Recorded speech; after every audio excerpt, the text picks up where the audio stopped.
Build your dreams, live rich, and leave rich. వళంగుం live rich and leave rich కు స్వాగతం.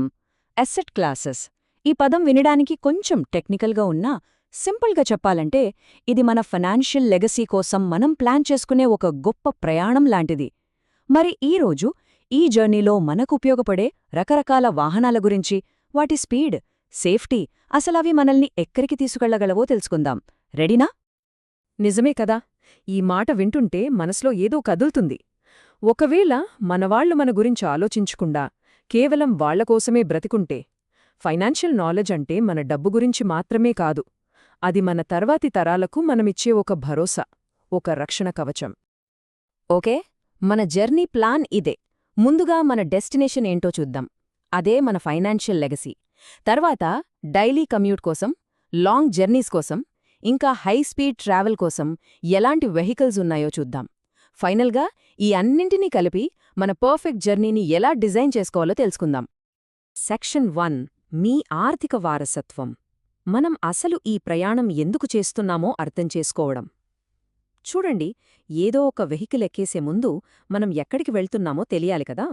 మన destination ఏంటంటే మన ఫ్యామిలీకి ఒక పటిష్టమైన ఆర్థిక భద్రతను క్రియేట్ చేయడం.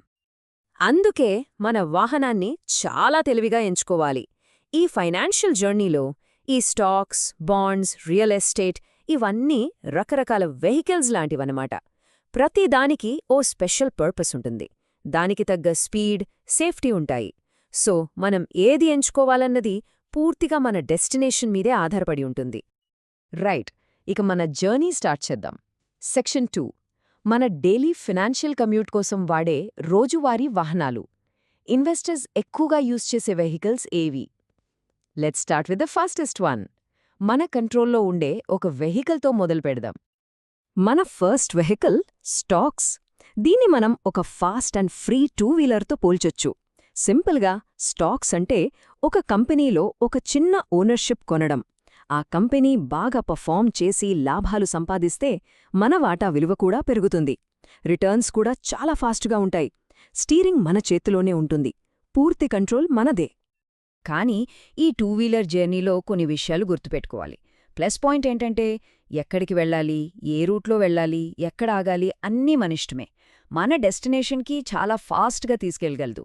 కానీ మైనస్లు కూడా ఉన్నాయి. రోడ్లు ఎప్పుడూ స్మూత్గా ఉండవు, గుంతలు, ట్రాఫిక్ జామ్లు ఉంటాయి. అంటే మార్కెట్ వోలటాలిటీ అన్నమాట. అన్నింటికన్నా ముఖ్యం, రీసెర్చ్ అనే హెల్మెట్ పెట్టుకోకపోతే స్కిడ్ అయ్యే ప్రమాదం చాలా ఎక్కువ. సో ఈ బైక్ రైడ్కి స్కిల్, కాన్ఫిడెన్స్ ఇంకా మార్కెట్ని ఎప్పటికప్పుడు గమనిస్తూ ఉండటం చాలా అవసరం. ఇది అందరివల్ల కాదు. సరే, బైక్ డ్రైవింగ్ అంత రిస్క్ నేను తీసుకోలేను అనుకునేవాళ్ల కూడా ఒక ఆప్షన్ ఉంది. మనకోసం ఒక ఎక్స్పర్ట్ డ్రైవర్ నడిపే నమ్మకమైన బస్లో హాయిగా ప్రయాణించొచ్చు. ఆ బస్సే మ్యూచువల్ ఫండ్స్. ఇక్కడ మన బస్ డ్రైవర్ ఎవరో తెలుసా? Fund manager. ఈయన చాలా ప్రొఫెషనల్, ఇంకా ఎక్స్పీరియన్స్డ్ డ్రైవర్. మార్కెట్ అనే ఈ చిక్కులున్న రోడ్ల మీద ఎలా నావిగేట్ చేయాలో ఆయనకు బాగా తెలుసు. మనలాంటి చాలామంది ఇన్వెస్టర్స్ నుంచి డబ్బులు కలెక్ట్ చేసి వాటిని బెస్ట్ స్టాక్స్లో, బాండ్స్లో ఇన్వెస్ట్ చేస్తాడు. మన పనేంటి? జస్ట్ టికెట్ కొని కూర్చోవడమే. జర్నీ బాధ్యత అంతా ఆయనదే. ఓకే, ఇప్పటివరకు డైలీ కమ్యూట్ వెహికల్స్ చూసాం. ఇప్పుడు లాంగ్ జర్నీస్ కోసం, హెవీ కార్గో కోసం వాడే వెహికల్స్ గురించి చూద్దాం. అంటే స్పీడ్ కన్నా స్టెబిలిటీకి ఎక్కువ ఇంపార్టెన్స్ ఇచ్చేవి అన్నమాట. ఇవి కొంచెం స్లోగా వెళ్తాయి, కానీ లాంగ్ టర్మ్లో వెల్త్ క్రియేట్ చేయడానికి చాలా బాగా హెల్ప్ చేస్తాయి. ఆ లిస్ట్లో మొదటిది రియల్ ఎస్టేట్. దీన్ని మనం ఒక ట్రైన్ జర్నీతో పోల్చొచ్చు. అంటే భూమి, ఇల్లు లాంటివి. ఇవి కంటికి కనిపించే చాలా పవర్ఫుల్ ఆస్తులు. కానీ ఒక ట్రైన్ ఎలా అయితే కేవలం ట్రాక్ మీదే వెళ్తుందో, ఇది కూడా అంతే. దీన్ని కొనడం, అమ్మడం అంటే లిక్విడేట్ చేయడం అంత ఈజీ కాదు. పైగా దీనికి పెద్ద మొత్తంలో డబ్బు అవసరం. ఇప్పుడు చూడండి, రియల్ ఎస్టేట్ అంటే మన ట్రైన్ చాలా స్ట్రాంగ్, నమ్మకమైనది, కంటికి కనిపించే సంపద. కానీ దాని ట్రాక్స్ ఫిక్స్డ్, జర్నీ మధ్యలో దిగిపోవడం కష్టం. అదే స్టాక్స్ అంటే మన బైక్ చాలా ఫ్లెక్సిబుల్, ఫాస్ట్ స్పీడ్, కానీ స్టెబిలిటీ తక్కువ. ఎప్పుడంటే అప్పుడు డైరెక్షన్ మార్చుకోవచ్చు. సో తరతరాలు నిల్చే సంపద కావాలనుకునే వాళ్ళకి, లాంగ్ టర్మ్ స్టెబిలిటీ కోరుకునే వాళ్ళకి ఈ ట్రైన్ జర్నీ పర్ఫెక్ట్. మన నెక్స్ట్ వెహికల్ గోల్డ్ అంటే బంగారం. దీన్ని మనం ఒక ప్రైవేట్ కార్తో పోల్చుకోవచ్చు, ఒక లగ్జరీ వెహికల్. ఇది మనకు స్టేటస్ని, కంఫర్ట్ని ఇస్తుంది. కానీ గుర్తుపెట్టుకోండి, కారు మెయింటెనెన్స్కి ఖర్చవుతుంది. అలాగే కారు దానంతటా అదే డబ్బు సంపాదించి పెట్టదు కదా. బంగారం కూడా అంతే. సో ఈ ప్రైవేట్ కారు అంటే బంగారం మనకు ప్రతిష్ఠ, భద్రత రెండింటికి చిహ్నం.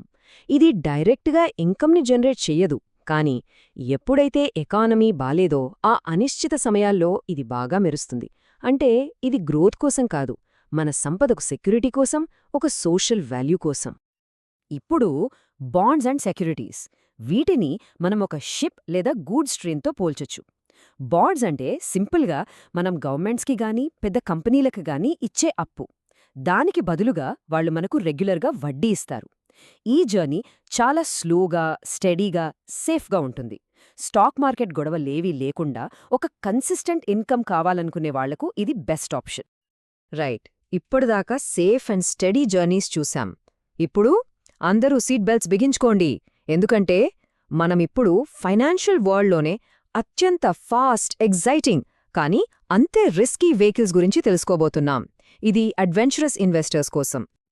ఈ హై స్పీడ్ ట్రావెల్లో 2 లెవెల్స్ ఉన్నాయి. Step 1, small cap mutual funds. ఇది ఒక ఫ్లైట్ జర్నీ లాంటిది. బస్ కన్నా చాలా ఫాస్ట్, కానీ టర్బ్యులెన్స్ అంటే ఒడిదుడుకులు చాలా ఎక్కువగా ఉంటాయి. ఇక స్టెప్ 2, క్రిప్టో ఎన్ఎఫ్టీస్. ఇది private jet journey, ultimate thrill ride. Extremely fast, exciting, కానీ ఏ క్షణంలో ఏం జరుగుతుందో చెప్పలేం, చాలా అన్ప్రెడిక్టబుల్. ఒక్క హెచ్చరిక, ఈ ఫ్లైట్స్ ఎప్పుడూ మనం అనుకున్నట్టు సేఫ్గా ల్యాండ్ అవ్వవు. ఈ హై స్పీడ్ వెహికల్స్ గుండె ధైర్యం లేని వాళ్లకి అస్సలు కాదు. ఈ జర్నీకి చాలా ధైర్యం కావాలి. దాంతోపాటు ఒక ఫైనాన్షియల్ పారాషూట్ అంటే ఎమర్జెన్సీ ఫండ్ రెడీగా ఉండాలి. మనం ఎంత పోగొట్టుకున్నా పర్లేదు అనుకున్న డబ్బును మాత్రమే వీటిలో పెట్టాలి. ఓకే, ఇప్పుడు దాకా రకరకాల బైక్స్, బస్సులు, ట్రైన్స్, ఫ్లైట్స్ గురించి చూశాం. కానీ ఒక సక్సెస్ఫుల్ ఫైనాన్షియల్ జర్నీ సీక్రెట్ ఏంటో తెలుసా? ఏదో ఒక్క బెస్ట్ వెహికల్ని సెలెక్ట్ చేసుకోవడం కాదు, అన్నింటినీ తెలివిగా కలపడంలోనే ఉంది. దాన్నే మనం డైవర్సిఫికేషన్ అంటాం. చూడండి, ఒక తెలివైన ట్రావెలర్ తనకు నచ్చిందని ఒకే వెహికల్ మీద ఆధారపడడు. వాటిని స్మార్ట్గా కంబైన్ చేస్తాడు. ఇదే డైవర్సిఫికేషన్లో కీ పాయింట్. కొంచెం స్పీడ్ కోసం కొన్ని, స్టెబిలిటీ కోసం కొన్ని, సేఫ్టీ కోసం మరికొన్ని, ఇలా మన అవసరాలకు తగ్గట్టు అన్నింటినీ మిక్స్ చేయాలి. ఈ టేబుల్ చూస్తే మనకొక క్లియర్ ఐడియా వస్తుంది. చూడండి, మన ఫినాన్షియల్ ట్రావెల్ ప్లాన్. స్టాక్స్ అంటే bike, high speed, high risk, long term గ్రోత్కి best. Mutual funds bus, medium speed, medium risk, guided comfort కోసం. రియల్ ఎస్టేట్ ట్రైన్, తక్కువ స్పీడ్, తక్కువ రిస్క్, స్టెబిలిటీ కోసం. గోల్డ్ కార్, సెక్యూరిటీ కోసం. బాండ్స్ షిప్, కన్సిస్టెంట్ ఇన్కమ్ కోసం. ఇక crypto private jet, high risk adventure కోసం. So మన గోల్స్, రిస్క్ తీసుకునే కెపాసిటీని బట్టి ఈ మిక్స్ని మనం తయారు చేసుకోవాలి. So the secret is balance. మన లగేజ్ అంతా ఒకే వెహికల్లో పెట్టకూడదు, ఎందుకంటే దారి మధ్యలో ఆ ఒక్క వెహికల్ బ్రేక్డౌన్ అయితే మన ప్రయాణం మొత్తం ఆగిపోతుంది. అందుకే మన డబ్బును ఇలా డిఫరెంట్ యాసెట్స్లో స్ప్రెడ్ చేస్తే ఒకటి దెబ్బతిన్నా మిగతావే మనల్ని కాపాడతాయి. ఇదే డైవర్సిఫికేషన్ పవర్. ఈ ఫైనాన్షియల్ జర్నీలో లెర్నింగ్ అనేది ఎప్పుడూ కంటిన్యూ అవ్వాలి. సో నెక్స్ట్ మనం స్టాక్ మార్కెట్లోని ఏ టాపిక్ గురించి ఇలాగే సింపుల్గా ఎక్స్ప్లెయిన్ చేసుకోవాలో కింద కామెంట్స్లో తప్పకుండా చెప్పండి. ఈ అనాలిసిస్ మీ అందరికీ హెల్ప్ అయ్యిందనే అనుకుంటున్నాను. మర్చిపోకుండా సబ్స్క్రైబ్ చేయండి, లైక్ చేయండి, కామెంట్ చేయండి, ఇంకా మీ ఫ్రెండ్స్తో షేర్ చేయండి. ఎప్పట్లాగే ఇది కేవలం ఎడ్యుకేషనల్ పర్పస్ కోసం మాత్రమే, ఇన్వెస్ట్మెంట్ అడ్వైస్ కాదు. ఏదైనా డెసిషన్ తీసుకునే ముందు మీ ఫైనాన్షియల్ అడ్వైజర్ని కన్సల్ట్ అవ్వండి. Thank you.